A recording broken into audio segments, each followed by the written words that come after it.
Good evening, everyone. Welcome to another recording episode. This time, reviewing the first one day of India versus South Africa. And yes, I will be talking about an Indian victory. Would you believe it for once? I know it's just a one-dayer. I know they got pantsed in the test series, but something worth smiling about, isn't it? So welcome. Before I get into any further talks of this, I would just like to introduce you, as I do at the start of my recording, to the my academic tutoring school called the Roki School of Excellence.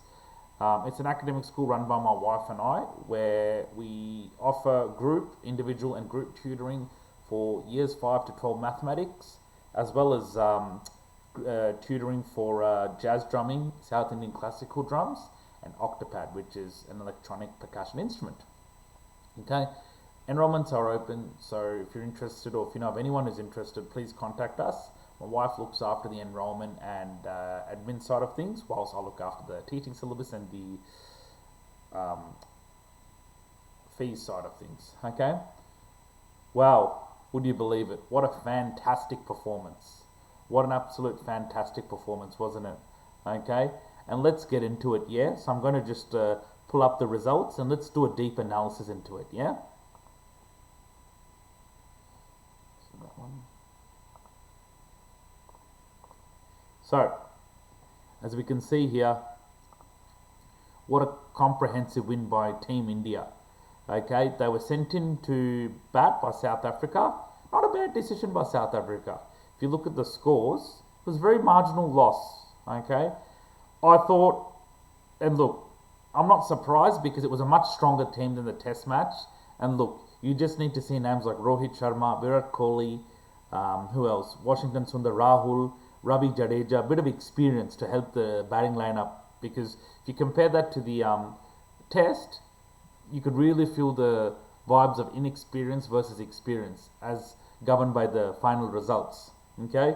So this was a fantastic performance by Team India, and I really liked the way that Virat Kohli really turned back the clock. I thought he was back to his best. He was fantastic. He may not be playing Test cricket anymore, but look, his decision to retire from Test cricket really justifies why it's a good decision. Because look at it, in his other formats, he's killing it. 135, okay. And then KL Rahul and Rohit Sharma I thought were terrific. I thought they really contributed nicely. Ravi Jadeja did his part for 32, and these were the main reasons why India were able to pause a formidable score of 349 for 8. For South Africa, yeah, two wickets each, but really they were absolutely clobbered. In 10 overs, many of them conceded a lot of runs, and look at that economy rate. As expensive as it gets, too many runs per over, okay? So per over, each one have conceded at least 6 runs, which is a lot in one-day standards. In reply, I thought South Africa were fantastic. I really thought that when they were chasing the score, South Africa, they found a way to compete, okay? They didn't throw in the towel. I thought Matthew Brezike, if I'm saying his last name right, was fantastic. And I thought Corbin Bosch was really good. The middle order batsmen, some of them made a reasonable contribution, but all in all, it was a very competitive run chase by them. And I'll tell you what, they have an exciting future, South Africa. They cannot be taken lightly. Doesn't matter where they play. So I thought it was a very entertaining game. Look, South Africa could have folded here, but they didn't. To their credit, they fought back, but I thought India were the better team. They started beautifully and they really kept the momentum with the bat, and that is so important because if they don't do that, it's going to hurt. Okay, it doesn't matter who they play. Okay, so what I would like to do now is I would like to talk about some key takeaways of the game. Okay, let's talk about the first one. Okay, I thought King Kohli really wound back the clock. He was fantastic. He really was fantastic. I thought for a guy who's retired from Test cricket, 37 years of age, to be able to play the way he did and really take the bowling on, I thought it was fantastic.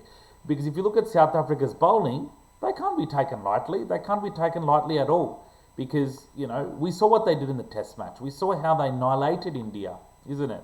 So I thought Corley was fantastic, took a lot of ownership, accountability. He's like, right, this is on me to do it for my country. Okay. The next one I thought was KL Rahul was really, hitting some form. I thought he was fantastic. And it really makes me wonder whether he should open the next one-dayer. And I'll put that in my segment for key questions for the next one-dayer.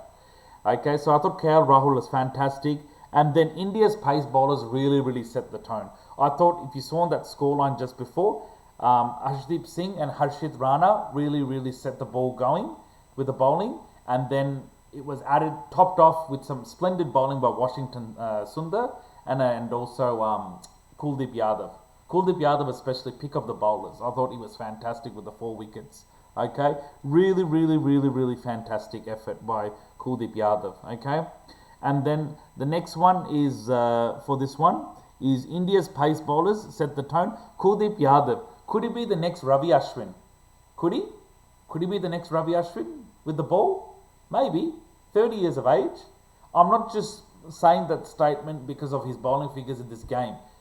Very reliable bowler, extremely reliable. He's a left armer, and playing left armers are never easy. We know that. They are quite challenging to play. So he's got that edge.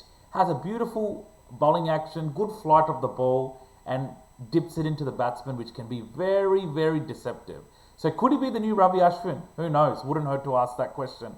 I'd be interested to hear all your thoughts on it. Okay, and then with this one, the last question I have, or the last statement I have is, the future is very bright for Team South Africa. Okay, they may have lost this game in a very marginal way, but boy, they will be a force to reckon with. They're going to be a team to look out for in months and years to come. Okay, so they can't be taken lightly at all. So I thought that was really, really a good, monumental effort from them. To chase a score over 300 and to just fall short in a ground that's away from your country, in front of a, Indian-dominated vocal crowd, I thought it's testimony to their resilience and attitude. Okay, that's the key takeaways. The next thing I have are some key questions I've got for the next one-dayer in addition. Okay, one of the big top questions I want to ask is, does India need to change its team? Okay, we saw how strong and formidable lineup it was. Do they need to change it? Can they go with the same team? Why not? It got them the win. It wouldn't hurt. Yeah? And then the next one is, with regards to their overall lineup, can they do without Bumrah again? Jasprit Bumrah's India's #1 strike bowler. As good as Harshdeep Singh and Harshit Rana are, Jasprit Bumrah is a top-class bowler. And without him, they won. They won. Could they do without him again? Why not?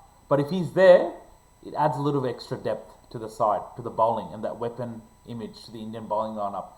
The third question I thought I could ask, based on his performance recently, could KL Rahul open with Rohit Sharma rather than Yashasvi Jaiswal?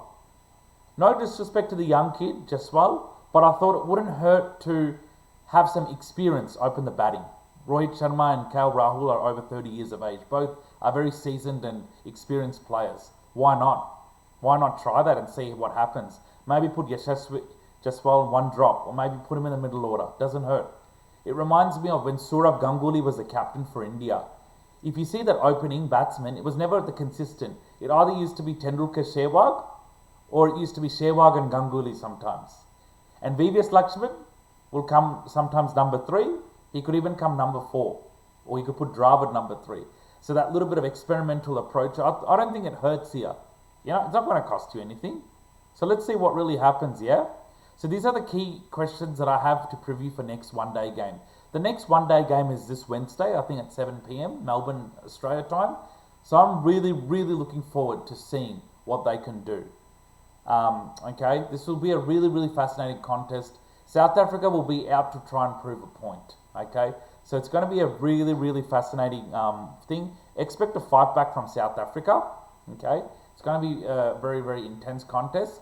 But India should come to the game with a lot of momentum their way and not take South Africa lightly.